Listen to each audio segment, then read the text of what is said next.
नमस्कार, मैं हूं संजय शर्मा। आप देख रहे हैं 4 PM न्यूज़ नेटवर्क। अभय दुबे जी आए हुए थे तो कल आपने उनका शो देखा, मेरे ऑफिस में थे। बहुत शानदार बातचीत की हम लोगों ने, आज बहुत लोगों ने पसंद किया। ये आज जहां खड़े होकर बात कर रहा हूँ, ये मेरा दूसरा ऑफिस है लखनऊ में। अभय जी को मैं दिखाने लाया था और सोचा आज अभय जी से यहीं बातचीत करूँगा। अभय जी की बातचीत बहुत पसंद आती है। टीवी चैनल पर आप जब उनको बोलते हुए देखते हैं तो मानते होंगे उस शो में सिर्फ हीरो कोई होता है तो अभय जी होते हैं। आज हम कई सारे मुद्दों पर उनसे बात करने वाले हैं, देश के ज्वलंत मुद्दों पर उनसे बात करने वाले हैं। तो स्वागत करते हैं अभय जी का।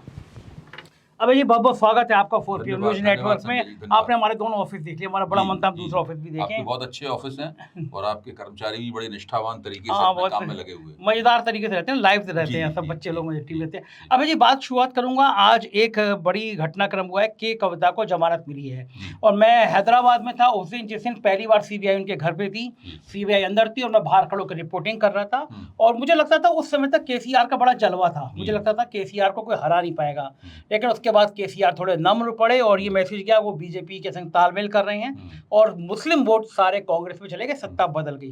लेकिन आज के कविता को जमानत दी है। सुप्रीम कोर्ट ने इसकी जांच एजेंसियों पर बड़ी खराब टिप्पणी की है, बड़ी तीखी टिप्पणी करी है। दो बातें उससे, इतने दिनों तक के कविता को जेल में रखा गया, निचली अदालत डरती हैं जमानत देने से। दूसरा, क्या केजरीवाल को भी अब संदेशा है कि अब शायद केजरीवाल की भी जमानत हो जाएगी? इस पूरे घटनाक्रम पे आपका क्या कहना है? देखिए, केजरीवाल की ज़मानत में तो कोई संदेह ही नहीं है, क्योंकि सुप्रीम कोर्ट ने जो उसूल स्थापित किया है, वो ये है कि बेल जो है, वो उसूल है, जेल उसूल नहीं है। कि बेल मिलनी चाहिए, बाद में मुकदमा आप चलाइए और मुकदमे का जो फैसला होगा देखा जाएगा, लेकिन व्यर्थ में किसी व्यक्ति को आप जेल में नहीं रख सकते। ये उसूल पीएमएलए कानून में भी, जहाँ दफ़ा 45 की वजह से बेल मिलना बहुत मुश्किल बना दिया गया था, वहाँ पे सुप्रीम कोर्ट ने अब ये स्थापित कर दिया है। देखिए, पीएमएलए कानून है क्या? ज़रा इसके ऊपर एक थोड़ा-सा इसका बैकग्राउंडर ले लिया जाए। 88 में 1988 में या 80 के दशक में जब सारी दुनिया में बड़े-बड़े ड्रग कार्टेल्स, नशे की तिजारत करने वाले, सारी दुनिया में उन्होंने अपना असर फैला दिया। वो बहुत बड़े पैमाने पर रुपया क एक-एक ट्रक भर के रुपया कमाते थे, फिर उस रुपए की मनी लॉन्ड्रिंग होती थी। उस मनी लॉन्ड्रिंग को फिर हथियारों की तिजारत में खर्च किया जाता था और भी दूसरे गलत कामों में खर्च किया जाता था।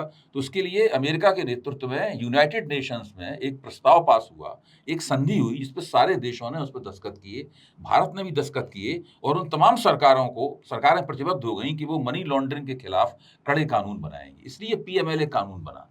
इसका जो क्लॉज़ 45 था, धारा 45 थी, उसमें ज़मानत मिलना बहुत मुश्किल था। सुप्रीम कोर्ट में जब इसको ले जाया गया तो 2018 में सुप्रीम कोर्ट ने इसको गैर संवैधानिक घोषित कर दिया। लेकिन नरेंद्र मोदी ने इसको भांपा। नरेंद्र मोदी, उनके रणनीतिकारों ने भांपा।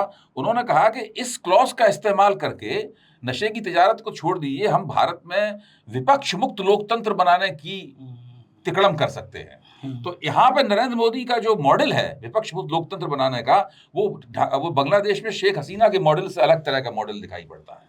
तो यहाँ पे पीएमएलए कानून फिर मनी बिल के जरिए पिछले दरवाजे से, इसको मैं चोर दरवाजा कहता हूँ, चोर दरवाजे से इस कानून को फिर, इस धारा को फिर जीवित किया गया, इसको और कड़ा किया गया। उसके बाद में एनफोर्समेंट डायरेक्टरेट को नए अधिकार दिए गए और इस प्रकार करके एक पूरा ऐसा कानून सम्मत प्रपंच रचा गया और विपक्ष के ऊपर हमला किया गया। विपक्ष के दमन का ये बहुत बड़ा औजार बना। लेकिन अब देखिए, धीरे-धीरे करके इन्होंने जो-जो काम किए थे, उन सारे कामों की पोल खुल रही है और वो सारी तिकड़में धराशायी हो रही हैं। के कविता को सबसे पहले मनीष सिसोदिया को जमानत मिली पीएमएलए कानून के तहत। उससे पहले अरविंद केजरीवाल को निचली अदालत ने नियमित जमानत दी, रेगुलर जमानत दी। अब के कविता को जमानत मिल गई है। अभी सीबीआई के मामले में अगली बार सुप्रीम कोर्ट अरविंद केजरीवाल को जमानत दे देगा। इस तरह करके इनका ये जो पूरा प्रपंच इन्होंने रचा था, विपक्ष मुक्त लोकतंत्र कैसे बनाया जाए, ये धराशायी हो जाएगा। ये लोकतंत्र की बहुत बड़ी जीत है और ये जो बीजेपी वालों ने मिलकर साजिश रची थी, इस साजिश की पूरी तरीके से पोल खुल गई है। देखिए, न ये मुकदमे चलने हैं, कुछ नहीं होना। इसका मकसद ही ये था कि इन लोगों को अधिकतम समय तक, जिससे मोदी जी नाराज हो गए उसको जेल भेज दो, जो भाजपा के लिए खतरा है उसको जेल भेज दो, जिसके खिलाफ भाजपा चुनाव नहीं जीत पाती है उनको जेल भेज दो और इस तरीके से करते रहो। तो ये पूरा हथकंडा इस्तेमाल किया गया था। इसके लपेटे में बहुत निर्दोष आ गए थे। तो ये जो किया गया, ये भारतीय लोकतंत्र का एक काला अध्याय था, जो धीरे-धीरे करके ये काला बादल भारतीय लोकतंत्र के ऊपर से छट रहा है।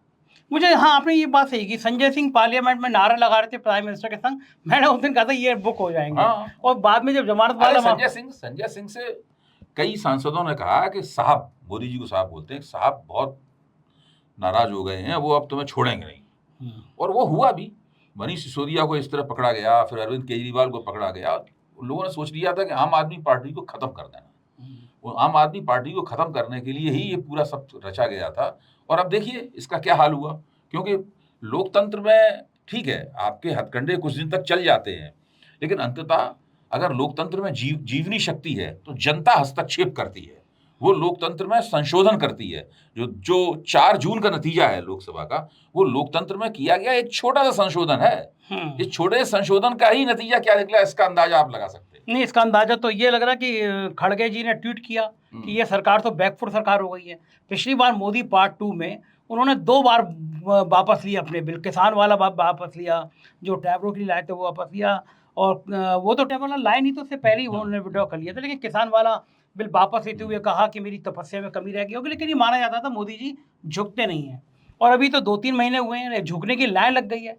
खड़गे ये सारे के सारे प्रचार हैं कि मोदी झुकते नहीं है, उनका सीना 56 इंच चौड़ा है और बहुत ही वो शेर की तरह चलते हैं, उनकी तबीयत नहीं खराब रहती है, वो जबरदस्त रूप से ही इज वेरी फिट। मतलब इस टाइप का। मोदी जब प्रधानमंत्री बने थे तो जो उनके समर्थक पत्रकार थे वो हमेशा निजी बातचीत में कहते no no he is very fit. जैसे कि उनको खास तौर से मोदी जी के अंदर घुस के उन्होंने पता लगा लिया हो कि उनका स्वास्थ्य कैसा है, उनका दिल कैसा फंक्शन कर रहा है। देखिए ये सब प्रचार के जरिए रचा गया यथार्थ है, जो कि खोखला होता है। ये पोली जमीन पर खड़ा होता है, इसके पास पैर नहीं होते हैं, इसलिए जरा सा भी धक्का लगता है, ये जो नकली यथार्थ है ये गिर पड़ता है। आज हालत क्या है? आज हालत ये है कि मोदी जी सहारा देकर कार से उतारे जाते हैं। जब कार कहीं रुकती है तो फौरन ही मतलब वो एक अपने सुरक्षा कर्मी की बांह पकड़ के करते हैं। अब उनमें न वैसा कोई जोश दिखता है, न चेहरे पे वैसी चमक है, मुस्कुराहट भी खिसियानी है। ये सब पूरा हम सब लोग आंखों से देख सकते हैं। उनकी जो देह भाषा है, उनकी जो बॉडी लैंग्वेज है, वो पूरी तरीके से बदल चुकी है, केवल इसलिए कि उनकी 63 सीटें कम हो गई। बहुत आप इससे अंदाज लगाइए। हालत यह है कि जिन 2 पार्टियों पर ये निर्भर है, उनके पास मिला के 28 सीटें हैं। उनका आचरण ये है कि जैसे उनके पास 280 सीटें हों। हाँ, ऐसी इतने हम इतने पावरफुल हैं। तो अब ये रोल बैक सरकार बन गई है। खड़गे साहब ने बिल्कुल ठीक कहा, ये रोल बैक सरकार बन गई है और रिकॉर्ड बनाएगी रोल बैक का। ये मैं आपको बता रहा हूँ, और कदम कदम पर रोल बैक करेंगे। क्यों? एक तो उसकी वजह है, इनको गठजोड़ सरकार चलाना नहीं आती है। हाँ, कभी गठजोड़ सरकार चलाई है नहीं। अटल जी गठजोड़ सरकार चलाना जानते थे, बात किया करते थे, संवाद किया करते थे, वो चलाना जानते थे। वो एनडीए को ठीक से जीवित रखते थे और एनडीए के किसी गैर भाजपा जो सहयोगी दल था, उसके नेता को एनडीए का चेयरमैन या संयोजक बनाते थे। भाई शरद यादव एनडीए के संयोजक रहे हैं, जॉर्ज फर्नांडिस एनडीए के संयोजक रहे हैं, एक जमाने में चंद्रबाबू नायडू, मतलब वो ये उनको बनाते थे। यहाँ तो एनडीए का कोई अस्तित्व ही नहीं है। हाँ, एनडीए का केवल कागज पे अस्तित्व है। एनडीए की जब मीटिंगें होती थी चुनाव से पहले, तो सब लोग बैठे रहते थे, बीजेपी की मीटिंग हो रही है, मोदी जी भाषण देते थे, बात खत्म हो जाती थी। बिल्कुल ठीक बात है। हाँ, तो दरअसल इनको गठजोड़ सरकार चलाना नहीं आता। ये मैंने पहले भी कहा था कि इन लोगों को गठजोड़ सरकार चलाने का कोई अनुभव नहीं है और वैसा मन भी नहीं है, सीखने की इच्छा भी नहीं है कोई। देखिए अमित शाह और नरेंद्र मोदी एक ही तरीके से राजनीति करना जानते हैं। इनके पास कोई प्लान बी नहीं है। अगर इनका प्लान ए फेल हो गया तो ये उत्तरोत्तर फेल होते चले जाएंगे, और वही हो रहा है। प्लान ए मतलब कि विपक्ष को डराओ। हाँ, प्लान ए ये है कि डींगे मारो। प्लान ए क्या है? मोदी जी के भीषण भाषण और अमित शाह का प्रबंधन, बाकी किसी चीज से कोई मतलब नहीं। चाणक्य हैं अमित शाह। और प्रचार तंत्र जो उनके लघुए भगुए, जिसको गोदी मीडिया कहा जाता है, रवीश ने बहुत अच्छा नाम दिया है। आप इसको सरकारी मीडिया भी कह सकते हैं या जो चाहे नाम दे सकते हैं। ये सब लोग मिलके एक तरह का घटाटोप रचते रहते हैं, एक तरह का बबल बनाते, एक तरह का बुलबुला बनाते रहते हैं। और ये सब लोग उस बुलबुले के अंदर रहते रहते उसी बुलबुले को देश का सामाजिक और राजनीतिक यथार्थ समझने लगे थे। वोटरों ने एक झटका दिया, वो बुलबुला फट चुका। अब क्या लगता है आपको कि विपक्ष जो है, अगर मान लीजिए केजरीवाल बाहर निकल आते हैं, अगले साल दिल्ली में चुनाव हैं, आम आदमी पार्टी क्या खत्म हो गई है इन सब हथकंडों से, या आम आदमी पार्टी फिर उतनी ताकत के साथ खड़ी हो जाएगी? देखिए, जब सुप्रीम कोर्ट की संविधान बेंच ने जो फैसला दिया, वो एक तरह से आम आदमी पार्टी को सशक्त करने वाला था, और जो राज्यपालों के जरिए, उपराज्यपालों के जरिए जो लोकतंत्र की हत्या कराई जाती है, उसको खत्म करने वाला था। वो मोदी सरकार के लिए बहुत झटका था। दिल्ली के उपराज्यपाल घर में बैठ गए थे चुपचाप उस फैसले के बाद। लेकिन फिर मोदी सरकार ने अपनी संसदीय शक्ति का सहारा लेकर उस फैसले को पलट दिया और दोबारा राज्यपाल को, उपराज्यपाल को सारे अधिकार दे दिए। अभी देखिए वो पहले से जानते हैं कि कश्मीर में नहीं जीतेंगे, इसलिए उन्होंने वहां के उपराज्यपाल के अधिकार पहले से ही बढ़ा दिए। हाँ। ताकि जो सरकार, जो हमारी जब सरकार जीते, सरकार बनेगी कांग्रेस की और नेशनल कॉन्फ्रेंस की, हम लोग अभी से सुरक्षित भविष्यवाणी कर सकते हैं, इसमें कोई दिक्कत नहीं। अब वहां पर मनोज सिन्हा साहब हुकूमत करेंगे, क्योंकि उपराज्यपाल उपराज्यपाल है। तो अब लेकिन होगा क्या, क्योंकि चूंकि इस पूरे कश्मीर के पूरे चुनाव का बुनियादी मांग ही ये है, उसके केंद्र में मांग ये है कि कश्मीर को पूर्ण राज्य का दर्जा दिया जाए। तो चुनाव के बाद भी ये मांग जारी रहेगी। और भी बात, अगर नहीं देंगे तो सभी राजनीतिक शक्तियों के नेतृत्व में वहां एक बड़ा सा आंदोलन, अभी तक आजादी के पक्ष, आजादी के नारे के साथ आंदोलन होता था, पूर्ण राज्य के दर्जे के लिए आंदोलन होगा और इन्हें देना पड़ेगा। उस आंदोलन से इनकी सारे देश दुनिया में इनकी बदनामी होगी और इनको दर्जा देना पड़ेगा उसमें। और एक बार दर्जा मिल गया तो मनोज सिन्हा साहब का रुतबा खत्म। हाँ, सही बात है। मनोज सिन्हा तो वैसे भी नामी गिरामी है। उत्तर प्रदेश में एक ठग बंद हुआ था, हमने पहले भी जिक्र किया, और ठग से उन्होंने रुपए ले रखे थे। लेकिन एक बात तो बताइए कि कश्मीर में जो चुनाव के नतीजे हैं, आपने कहा सुरक्षित भविष्यवाणी कर सकते हैं। हरियाणा में कंगना रनौत के बयान के बाद हमारे क्षितिज कांत रिपोर्टर वहाँ घूम रहा है, बता रहा है कि फील्ड में कंगना रनौत के बयान को लेकर बड़ा गुस्सा है कि वहाँ पे किसान आंदोलन में लाशें पड़ी थी, रेप हो रहे थे। हरियाणा में वैसी हालत खराब थी, बयान भारतीय जनता पार्टी वैसे भी घबराई हुई है। देखिए, जब कंगना रनौत जैसे लोगों को, जो अच्छी अभिनेत्री अच्छी है कंगना, लेकिन राजनीति में आके उसने अपने साथ भी इंसाफ नहीं किया और भाजपा का तो जितना वो नुकसान करेगी उसकी कोई सीमा नहीं है। तो मैं हमेशा व्यंग से कहता हूँ, कंगना रनौत अभी भाजपा की कुछ दिन और सेवा करेंगी और जितना नुकसान होगा भाजपा वालों को पता नहीं है, ये बाद में अफसोस करेंगे। सब इन लोगों ने, जो नाथूराम गोडसेवादी लोग, संविधान बदला जाएगा, ये सब बयान में, देखिए जो मोदी को नुकसान इन लोगों से बहुत हुआ। भाई लल्लू सिंह ने अगर बयान न दिया होता, अरुण गोयल ने बयान न दिया होता, गोयल ने बयान न दिया होता, वो जो वहाँ के वो थे, साउथ के थे, वो नाम भूल रहा हूँ, हेगड़े, अनंत हेगड़े, उन्होंने ये बयान न दिया होता, ज्योति मिर्धा ने अगर ये बयान नहीं दिए होते, तो फिर विपक्ष ने जो प्रचार किया था उस प्रचार को इतना बल नहीं मिलता। ये इनके खुद ही एमपी के लेकिन खुद ही इनके लोग कह रहे हैं, तो वो तो सब। देखिए भाजपा, मैं कहता हूँ आज लोग, आप भी कहते हैं और लोग भी कहते हैं कि भाजपा की थोड़ी किस्मत खराब चल रही है, हो सकता है ऐसा हो। मेरा मानना है कि पिछले 10 साल में आपने जो सरकार चलाई, उस सरकार चलाई उसी के उस सरकार के चेहरे पे ही जो मौजूदा दुर्गति हो रही है उसकी इबारत लिखी हुई है। सही बात है। नुकसान उसकी वजह से हो रहा है और वो संचित परिणाम बहुत ज्यादा, अभी नुकसान बहुत दिन चलेगा ये। हाँ, लगातार चलेगा। उत्तर प्रदेश में घटनाक्रम और हुआ है कि मायावती फिर से अपनी पार्टी की राष्ट्रीय अध्यक्ष बन गई है, बनना था भी उनको। क्या लगता है, मायावती का कुछ उत्थान हो पाएगा या मायावती? देखिए, मायावती का उत्थान तो मायावती के हाथों में। आप कोई उनके बिहाफ पे हम लोग तो राजनीति कर नहीं सकते। मायावती के पक्ष में बयान देंगे तो हम मायावती की किस्मत नहीं बदल सकते। लेकिन जो भारतीय जनता पार्टी के समर्थक सोशल मीडिया के मंच हैं और दूसरे लोग हैं, वो ये प्रचार इस वक्त करने में लगे हुए हैं, शुरू कर दिया है उन्होंने प्रचार। मैं समझता हूँ ये एक तरह की स्पिन डॉक्टरी है, तिकड़म है कि मायावती और अखिलेश नजदीक आ रहे हैं। हाँ, ये प्रचार ये इस तरह का प्रचार भाजपा के समर्थक पत्रकार भी कर रहे हैं, आपकी निगाह पड़ी होगी। तो इसके पीछे ये भी कारण है कि अगर कोई नजदीकी संभव है तो वो ना हो। मुझे तो नहीं लगता कि सामने लोकसभा चुनाव है, नहीं विधानसभा चुनाव है। विधानसभा चुनाव में ऐसा कोई सिनारियो नहीं बन सकता कि ये दोनों पार्टियां एकजुट हों। और दूसरे, मायावती को अखिलेश के नजदीक आने के लिए इंडिया गठबंधन में आना पड़ेगा, क्योंकि अखिलेश जी का अब एक राष्ट्रीय परिप्रेक्ष्य है। अखिलेश की राजनीति का परिप्रेक्ष्य केवल राज्य तक सीमित नहीं है। उनका एक राष्ट्रीय परिप्रेक्ष्य है। उनका कांग्रेस के साथ में एक ऐसा समझौता है जिसके साथ उन्होंने एक जबरदस्त चुनावी जीत हासिल की है। तो इस समझौते अगर आना है तो उन्हें इंडिया गठबंधन में आना होगा। इंडिया गठबंधन में आने के बाद में फिर उत्तर प्रदेश में एक तरफा बहुत ही शक्तिशाली किस्म का गठजोड़ बनाना होगा। वो एक दूसरी बात है जो मुझे अभी फिलहाल संभव नहीं लग रही। अब मायावती अगर वापसी चाहती है राजनीति में, तो उन्हें भाजपा के प्रति उनको मन में जो डर है, उस डर को छोड़कर गंभीरता पूर्वक राजनीति अपनी करनी होगी और भाजपा विरोधी राजनीति करनी होगी। जब वो भाजपा विरोधी राजनीति करेंगी तब कहीं जाकर उनको उनके जनाधार में ही तो कुछ ब्राउनी पॉइंट मिलने शुरू होंगे, तब उनको लाभ होना शुरू होगा। अभी उन्हें राजनीति में वापसी करने में थोड़ा समय लगेगा। लेकिन कैसे कर पाएंगे? गली गली मोहल्ले में तो ये बात है कि बीजेपी की बी टीम है वो। उन्हें ये छवि बदलनी पड़ेगी ना अपनी। उन्हें ये बताना पड़ेगा कि वो बीजेपी के साथ जद्दोजहद कर रही है, वो उनकी बी टीम नहीं है। वो ऐसी नहीं है कि वोट काट के बीजेपी को जिता दें या वोट काट के वो विपक्षी बीजेपी के खिलाफ जो पार्टियां लड़ रही हैं उनको हरा दें। ये उन्हें साबित करना होगा। जो पहले उनकी छवि थी वो उनको बनानी पड़ेगी, और छवि को बनाने में उन्हें काफी समय लगेगा। बिल्कुल। तो उधर कलकत्ता में प्रदर्शन खूब कल जारी रहा, लोगों ने मार्च निकाला। कलकत्ता में एक रेप कांड के खिलाफ आंदोलन बहुत तेज हो गया, लेकिन जहाँ विपक्ष की सरकारें होती हैं वहाँ तो आंदोलन हो जाता है। उत्तर प्रदेश में फर्रुखाबाद में 2 युवतियाँ गई थीं जन्माष्टमी देखने के लिए, लौटी नहीं, घर वालों ने तलाश किया, गाँव के बाहर एक पेड़ पे लटकी हुई मिली, दोनों की लाश लटकी हुई है वहाँ पे, लेकिन किसी चैनल की हेडलाइंस नहीं है। वो कलकत्ता की घटना ऐसा लग रहा है गोदी मीडिया के लिए वो अकेला वो रेप हुआ। मणिपुर पे कभी जिक्र नहीं गोदी मीडिया का, उत्तर प्रदेश की घटना में कोई जिक्र नहीं गोदी मीडिया का, कलकत्ता वाली घटना लगातार तूल देना है।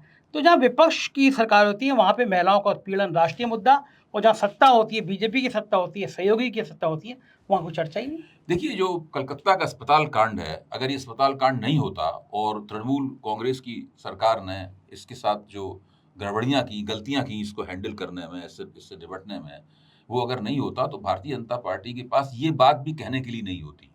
दरअसल वो कांड भाजपा के लिए थोड़ी राहत लेके आया है कि उसके लिए इन्हें राष्ट्रीय मंच पर और वेस्ट बंगाल में कुछ बोलने का मौका मिल गया है। अभी तो उनके पास कुछ बोलने का ही मौका नहीं था। हाँ, इसीलिए सब लोग उसी में लगे हुए हैं कि जरा अगर 5 लोग जमा हो जाएं, खड़े हो गए, तो फौरन उसको टीवी पे दिखा दिया जाता है। और जो मीडिया की आपने भूमिका, जो मीडिया का पिक एंड चूज है कि वो बिल्कुल जिसको चाहते हैं उसको ऊपर उठाते हैं, जिसको चाहते हैं उसको पृष्ठभूमि में डाल देते हैं। तो आपने बिल्कुल ठीक कहा। मुझे लगता है कि तृणमूल कांग्रेस को इस घटना से काफी सबक लेना चाहिए कि अगर ममता बनर्जी के लिए केवल चुनाव दर चुनाव जीतना ही काफी नहीं है, उन्हें सुशासन भी देना चाहिए। इस बात को मैं बार बार कहता हूँ, क्योंकि वहाँ के लिए जो अस्पताल में जिस तरह से डॉक्टरों की सुरक्षा का कोई व्यवस्था नहीं थी, और जो वहाँ के जो वो घोष, संदीप घोष हैं, जिनको बार बार आरोपों के बावजूद उनको पदोन्नत किया गया और अच्छे पदों पर बैठाया गया, वो सारी घटनाएं जो हैं वो ममता बनर्जी की सरकार को बहुत चमकदार रोशनी में उसको चित्रित नहीं करती। ठीक बात है, ये उन्हें नहीं करना चाहिए और काफी सबक लेना चाहिए। अगर अभी बहुत उनके पास समय है, नुकसान तो उनको हो ही रहा है, लेकिन वो रिकवरी कर सकती हैं। अबे जी, मजेदार बात हुई, हमारे 60 लाख सब्सक्राइबर पूरे होने पे आप भी उस कार्यक्रम में उपस्थित थे। अखिलेश जी ने बड़ा जोरदार भाषण भी दिया, मैंने बड़े तीखे सवाल भी किए, लेकिन पूरे देश में अखिलेश के जवाब बड़े वायरल हुए थे और कार्यक्रम की भव्यता तो आपने देखी थी। इतना मजा आया, कार्यक्रम को हफ्ता भर नहीं बीता, भारत सरकार के इंफॉर्मेशन डिपार्टमेंट ने, इंफॉर्मेशन आईबी डिपार्टमेंट ने यूट्यूब को हमारे कुछ वीडियो का हवाला देखते हुए कहा कि चैनल पे ये वीडियो गलत हैं और हटा दिया जाए, चैनल बंद कर दिया जाए। मतलब हमसे कुछ भी अगर संदेह है तो हमसे सवाल पूछो ना, हम उसके प्रमाण देते हैं कि क्या चीज़ है। लेकिन सीधे सूचना प्रसारण मंत्रालय ने यूट्यूब को लिखा कि हमारे चैनल पे तलवार चला दी जाए। क्या लगता है ब्रॉडकास्ट बिल नहीं ला पाए हैं तो इस तरह चैनल बंद कराएंगे? देखिए, ब्रॉडकास्ट बिल तो अभी उन्होंने स्टेक होल्डर्स को दिया था। स्टेक होल्डर्स ने जब उसके ऊपर कहा कि बिल आपका ठीक नहीं है, इससे आप और ज़्यादा उलझनों में फंस जाएंगे, तो उन्होंने उसको वापस ले लिया। इसका मतलब ये नहीं है कि उन्होंने ये योजना छोड़ दी है। मेरा मानना ये है कि ये सरकार यूट्यूब चैनलों पर जो उनकी आलोचना होती है और जो सही आलोचना होती है, उसकी वजह से हमारा लोकतंत्र समृद्ध भी हुआ है और चुनाव पर भी इसका असर पड़ा है, उसको किस तरीके से उस पर ताले मारे जाएं, किस तरीके से उस आवाज़ को दबाया जाए, इसकी किसी व्यापक योजना पर काम कर रही है। चूंकि ये मसला यूट्यूब से संबंधित है और एक ग्लोबल मसला है, अगर आप ये करेंगे तो ये उसे करने में उलझन हो रही है, दिक्कत हो रही है। लेकिन लगातार सरकार इस बात के ऊपर, इसलिए मेरे ख्याल से यूट्यूब पे सक्रिय सभी लोगों को, सभी सोशल मीडिया प्लेटफॉर्म्स को आपके साथ, आपके ऊपर जो दमन चक्र चला रहे हैं, ये इसकी रोशनी में कुछ योजना आप लोगों को बनानी चाहिए। मुझे लगता है केवल इसी सवाल के ऊपर तमाम यूट्यूबर्स की एकता होनी चाहिए, उनका कोई संगठन बनना चाहिए। वो संगठन अपना एक प्रतिवेदन तैयार करे और वो विपक्षी पार्टियों को प्रतिवेदन दे और राष्ट्रपति को भी जाकर प्रतिवेदन दे, चुनाव आयोग को प्रतिवेदन दे, राष्ट्रपति को प्रतिवेदन दे कि ये हो रहा है हमारे खिलाफ, आप हमारी रक्षा कीजिए। अगर आप लोकतंत्र के प्रति चिंतित हैं तो सरकार ये जो करने जा रही, तो ये सब करने से एक आंदोलनकारी जमीन बनेगी और सरकार ये करने से और भी ज्यादा बाज आएगी। राज्य सरकारें हैं जो विपक्ष की, उनको भी इसमें शामिल किया जाए। जितना बड़ा आपका इसमें केवल इसी एक सूत्री कार्यक्रम, सरकार जो दमन करने जा रही है, इसको इसका मुकाबला कैसे किया जाए, केवल, और कुछ नहीं। सबके अपने अपने हित हैं, सब अपनी अपनी भाषा में अपना कंटेंट देते हैं, वो सबकी अर्थव्यवस्था है, वो अलग मसला है। बिल्कुल केवल इसी बात पे कि सरकार, अगर आप ये नहीं करेंगे तो कुछ दिनों बाद सरकार आपके मुंह पे टेप लगा देगी। अच्छा, तो ये सबसे पहले 4 PM क्यों? केवल हफ्ते भर का कार्यक्रम, हफ्ते भर का एक भाई आप नंबर 1 हैं, और आप नंबर 1 में काफी आगे हैं दूसरों से। आपके 60 लाख से ऊपर आपके सब्सक्राइबर्स हैं और जो व्यूअरशिप है वो करोड़ों में है और निरंतर बढ़ रहे हैं। ऐसा बात भी नहीं कि चुनाव के वक्त जो उछाल आया था उछाल वो गिर गया हो, ऐसा नहीं है। तो जब आपके ऊपर अटैक करेंगे, आपका मुंह बंद कर देंगे, तो वो एक नमूना होगा दूसरों को डराने का। तो अटैक सबसे ज्यादा आपके ऊपर होगा। इसीलिए आपको इस जो पेशबंदी में, इसमें नेतृत्वकारी भूमिका भी आपको ही निभानी पड़ेगी। सबसे बात आपको ही सबको पत्र डालिए, निजी तौर पे बातचीत कीजिए, सबको एक मंच पे लाइए। मेरी जरूरत हो तो मैं भी उसमें भाग लेने के लिए हाजिर हूं। सबको इसमें आना चाहिए। अगर नहीं आएंगे तो ये जो बहुत बड़ा एक लोकतंत्र का एक प्लेटफॉर्म बना है यूट्यूबर का, ये गड़बड़ा जाएगा। सरकार इसको तोड़ देगी। बिल्कुल ठीक बात है। बहुत बहुत शुक्रिया अभय जी, आपने बातचीत की, धन्यवाद, थैंक यू। तो ये थे अभय दुबे जी और देश के विभिन्न मुद्दों पर हम लोगों ने बेबाक बातचीत की। मुझको यकीन है ये बातचीत आपको पसंद आई होगी। अपनी राय से अवगत कराइएगा, चैनल को ज्वाइन और सब्सक्राइब जरूर करिएगा। शुक्रिया।